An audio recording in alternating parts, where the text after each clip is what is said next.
India's Defence Minister is currently meeting with his Chinese counterpart, the Chinese Defence Minister, in Moscow. This after China had requested for a meeting on Thursday. They're meeting on the sidelines of the Shanghai Cooperation Organisation, or SCO, amidst border tensions with India at the line of control. In India, of course, recently banning 118 Chinese mobile applications, including the popular game PUBG.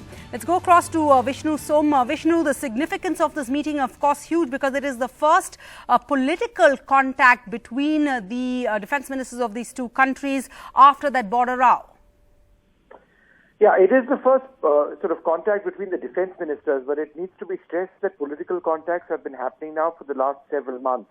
They've taken place between the special advisors of both sides, Ajit Doval on our side and his Chinese counterpart. The foreign ministers have spoken as well, and here the defence ministers are speaking. But I think what's important is the timing of these talks, because it's very much the 11th hour, and there's a real concern that the situation in parts of eastern Ladakh could actually get out of hand.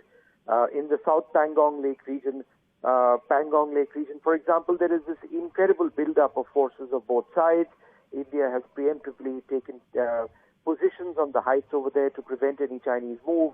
And the real worry is that this situation where soldiers are in proximity, where there is a great deal of uncertainty on the ground, and soldiers are armed, tanks are deployed, artillery is deployed, there shouldn't be a situation when things can escalate, because an escalation from here is a conflict. Let there be no doubt about that. And, it's also important to stress that while we focus, and as we have been for the last few days, on South Pangong, the situation remains fraught all across the 800-plus kilometer line of actual control in eastern Ladakh. The Depsang area, for example, where Chinese soldiers prevent us from patrolling to our traditional route, and the de-escalation process itself, which is far from complete.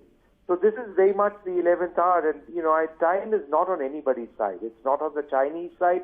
It's not on our side. It is fruitless at one level for both sides to actually maintain this level of animosity on the ground from a military standpoint, and therefore the worry is that both sides will decide that they want to have more talks. And while that process continues, let's not forget that all the talks thus far have achieved very little on the ground, and one needs something substantive.